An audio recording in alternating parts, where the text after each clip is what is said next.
Untungnya anak si bungsu ini menyadari dirinya dan dia berpikir tentang bapaknya. Itu untungnya. Karena misalnya dia berpikir yang lain, waduh, saya malu dong kembali ke kampung, gak bawa apa-apa. Masa pulang kampung gak bawa oleh-oleh? Nah, kira-kira gitu ya kan? Masa saya ke kampung tangan kosong? Kan banyak orang gak mau pulang kampung karena belum sukses, betul ya? Tapi untungnya anak ini, dia tidak mau memikirkan gengsinya itu. Dia betul-betul sadar akan dirinya bahwa ini saya melakukan kesalahan selama ini. Akhirnya dia berkata, "Aduh, betapa nikmatnya bersama bapakku.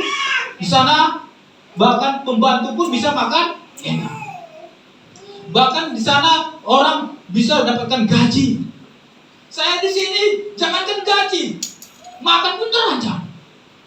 Waduh, jauh kali perbandingannya.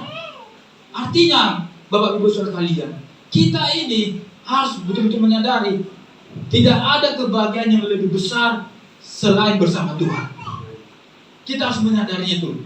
Karena Tuhan memberikan sukacita kepada kita, memberi kita semangat, memberikan kita anugerah yang begitu melimpah, penebusan akan diri kita dari liang kubur dosa. Itu harus kita sadari bahwa tidak ada di luar itu yang lebih penting. Yang paling penting adalah ketika kita diselamatkan, kita dikasih kesempatan untuk beribadah, berdoa, bersekutu memuji Tuhan. Itu menjadi kenikmatan yang luar biasa, teman-teman. Jikalau kita ada yang sudah menjauh dari Tuhan, yang sudah meninggalkan pelayanannya, hari ini ada kabar baik. Kita masih ada kesempatan untuk berbalik. Berbaliklah bahwa di dalam Tuhan adalah kenikmatan terbesar, bukan di tempat yang lain. Dan ingat, Tuhan di surga tidak pernah menolak kita kalau kita datang. Sejelek apapun kita, seberontak apapun kita dulunya, seperti anak bungsu ini, kalau kembali diterima oleh Tuhan. Jadi jangan segan-segan, misalnya, aduh, saya dulu pernah buat kesalahan, Pak Pendeta, malu saya melayani. Jangan. Tuhan sangat senang menerima kembali. Pak Pendeta, saya dulu buat kesalahan, waduh, malunya sampai ke ubun-ubun, Pak Pendeta. Saya mengingat itu, saya nggak bisa lagi fokus. Tuhan mengampuni kita. Tuhan memberikan tangan yang terbuka. Seperti anak ini, ketika dia kembali kepada bapaknya, dia disambut oleh bapaknya dengan tangan yang terbuka. Bahkan dikatakan di ayat 20, ayahnya berlari mengejar anaknya, menyambut dia telah kembali. Saya mau katakan Allah sangat menyambut kita yang mau datang kepadanya. Jangan dengarkan perkataan iblis yang mengatakan kamu terlalu berdosa untuk datang kepada Tuhan. Kamu terlalu jelek katanya. Dan jelek hidup lagi kata setan, kan begitu. Tapi Tuhan Allah mengatakan sejelek apapun kamu, sebau apapun kamu saya terima. Lihatlah anak ini, bajunya masih pakaian ngasih kandang babi itu. Bau enggak itu baju yang bekas-bekas kandang babi itu? Bekas tai ya kan. Dulu orang Yahudi menganggap, bahkan sampai sekarang orang Israel menganggap babi itu binatang haram. Sebenarnya bapak ini melihat anak ini sudah haram atau enggak? Sudah haram. Selain dia sudah menghabiskan warisan ayahnya, dia juga memiliki pakaian haram. Dia sudah pakai bau babi gitu, ampas ya kan. Ini kan bajunya bau ampas. Dia belum sempat beli baju karena nggak ada uangnya, makan pun terancam. Tapi bapaknya menerima dia. Oh, welcome my son. I'm glad with you. Saya senang bisa kamu datang. Dipeluknya. Tadi kita sudah lihat cuplikannya. Dipeluknya anak itu, diciumnya. Tandanya bapaknya sangat menerima dia. Oh, teman-temanku sekalian. Apalagi yang kita tunggu? Apakah kita menunggu, Pak, saya tunggu tamat dulu kuliah baru saya melayani? No, jangan tunggu nanti, sekarang. Karena Tuhan mau kita datang kepadanya. Bahkan hal yang paling menggembirakan di antara cerita ini adalah ketika anak ini datang dan diterima bapaknya, bukan hanya sekedar diterima, tapi dibuat sebuah perayaan di dalam cerita ini. Nah, ini dia. Dikasih cincin, dikasih jubah, dikasih sepatu. Tapi teman-teman, sebelum sampai ini, ada syarat yang harus dilalui seorang yang betul-betul mau diterima oleh Tuhan, diterima Tuhan dan dikasih hadiah. Apakah itu syaratnya? Syaratnya adalah, jangan kita hanya fokus ke sini teman-teman, tapi syaratnya adalah di dalam cerita ini, yaitu ada pertobatan yang original. Pertobatan yang original, yang asli adalah ketika kita datang kepada Tuhan, kita menyadari akan ada surga dan bagaimana keberdosaan kita dan bagaimana ketidaklayakan kita. Saya akan membacakan di dalam ayat yang ke-21. Kita bisa boleh membuka juga Alkitab kita di ayat 21, teman-teman. Ini penting untuk menjadi pertobatan kita seperti anak bungsu. Ayat 21, kata anak itu kepadanya, Bapa, aku telah berdosa terhadap surga dan terhadap Bapa. Aku tidak layak lagi disebutkan anak Bapa. Ya, kita baca dari ditampilkannya di ayat yang ke-21 ya.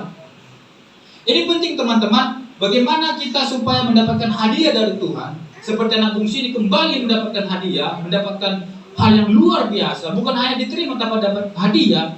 Ada hal yang mendahului, hal yang harus terjadi dulu baru bisa masuk tahap itu. Apa itu? Di ayat 1. Ketika dia jumpa kepada bapaknya dikatakan begini, Bapak, aku telah berdosa.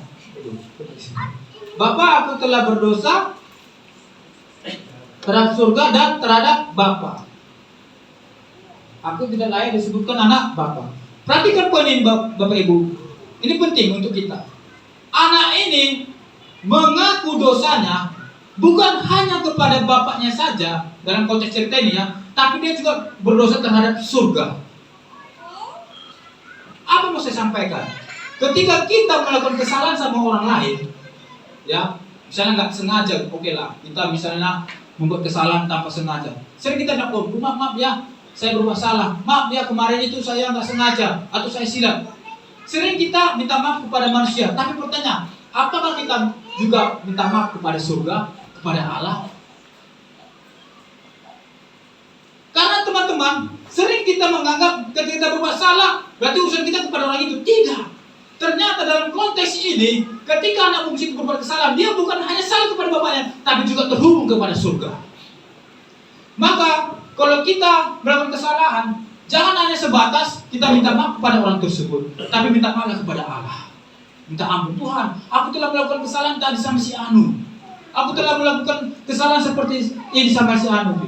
Kita harus ungkapkan kepada Bapa yang di surga. Karena urusan dosa bukan hanya sesama manusia, tapi kepada Allah. Bukankah dosa itu bertanggung jawab kepada Allah? Iya kan? Jadi teman-teman, ketika kita melakukan kesalahan, jangan hanya sebatas ingat kepada manusia saja, tapi kepada Allah. Oh Tuhan, aku telah melakukan kesalahan di hadapan-Mu. Tapi seringkali banyak orang hanya sebatas manusia saja. Aduh, salah ya, maaf ya, sama dia aja dia berurusan. Tapi dia nggak menyadari dia telah melakukan kesalahan juga di hadapan Tuhan. Jadi anak si bungsu ini teman-teman, dia menyadari bahwa kesalahan dia itu juga salah kepada yang di surga, bukan kepada bapaknya saja. Maka ketika kita bertobat, sungguh-sungguh datang kepada Tuhan, misalnya contohnya mau melayani di gereja, jangan hanya minta maaf. Misalnya contohnya kita pernah salah sama teman atau pendeta, Pak pendeta maaf ya saya dulu salah gini. Bukan hanya sebatas itu, tapi juga kita harus menyadari, Tuhan ampuni, aku dulu pernah melakukan kesalahan. Paham kira-kira teman-teman? Ketika kita terhubung dengan surga dan terhubung dengan manusia, dengan pengakuan kesalahan kita dan merasa tidak layak, itulah pertobatan yang original di dalam teks ini. Sampai di sini paham ya? Jadi jangan nanti kita buat kesalahan sama orang lain, minta maaf kita sama dia, tapi sama Tuhan nggak minta maaf. Minta maaf juga sama Tuhan. Karena kita ini kalau berdosa, gak ada orang manusia yang bisa mengampuni kita. Hanya Tuhan Yesus yang bisa mengampuni. Betul gak? Pengampunan dosa itu siapa yang bisa melakukan? Apakah manusia? Manusia tidak bisa. Hanya Tuhan. Jadi jangan bangga dulu ketika kita minta ampun sama orang. Maafkan aku kemarin, iya kamu sudah ampuni. Tapi sama Tuhan kita gak minta ampun. Emang orang itu bisa mengampuni dosa kita? Gak bisa kan? Maka kalau kita melakukan kesalahan, melakukan dosa, minta ampun sama Tuhan. Bukan hanya sebatas sama orang yang kita buat kesalahan. Kira-kira di sini paham teman-teman ya? Ini konteks yang sangat penting, makanya saya bilang perumpamaan ini sangat diakui oleh para teolog, karena di sini menceritakan tentang pertobatan sejati, menceritakan tentang kasih Allah yang besar, menceritakan tentang penerimaan, dan menceritakan hadiah yang luar biasa ketika kita datang kepada Tuhan. Kita kembali kepada PowerPoint tadi, bahwa ketika anak ini sudah melakukan pertobatan yang original, ini tadi ya pertobatan yang original, dia mengakui dia berdosa terhadap surga, dia mengakui berdosa terhadap manusia, dan dia mengatakan saya tidak layak lagi diterima menjadi anak Bapa karena terlalu banyak kesalahan. Yes, kita pun sebenarnya ketika melakukan kesalahan di dalam pelayanan, di dalam gereja, di dalam keluarga, sebenarnya nggak layak lagi kita, tapi Tuhan tetap menerima kita. Dan ingat, kesadaran ketidaklayakan harus kita pertahankan seumur hidup. Ada orang kan udah diterima jadi sombong, betul nggak? Ini dia merasa sudah layak sekali. Kita jangan begitu, teman. Kalau kita sudah diampuni, diterima, diangkat, kita harus menyadari saya sebenarnya belum layak. Paulus, seorang rasul besar, juga mengatakan di antara orang yang berdosa saya yang paling berdosa, kata Paulus di surat Timotius. Artinya dia merasa tidak layak sebenarnya. Tapi dia tetap melihat anugerah sehingga dia merasa dilayakkan. Bukan merasa layak, tapi merasa dilayakkan. Perhatikan dua kalimat ini Bapak Ibu ya. Merasa dilayakkan atau merasa layak. Kita melayani, kita merasakan karena dilayakkan oleh Tuhan. Bukan layak kita melayani, dilayakkan oleh Tuhan. Kita gak mampu melayani, tapi dimampukan oleh Tuhan. Amin. Ini pemahaman yang sangat prinsip ya.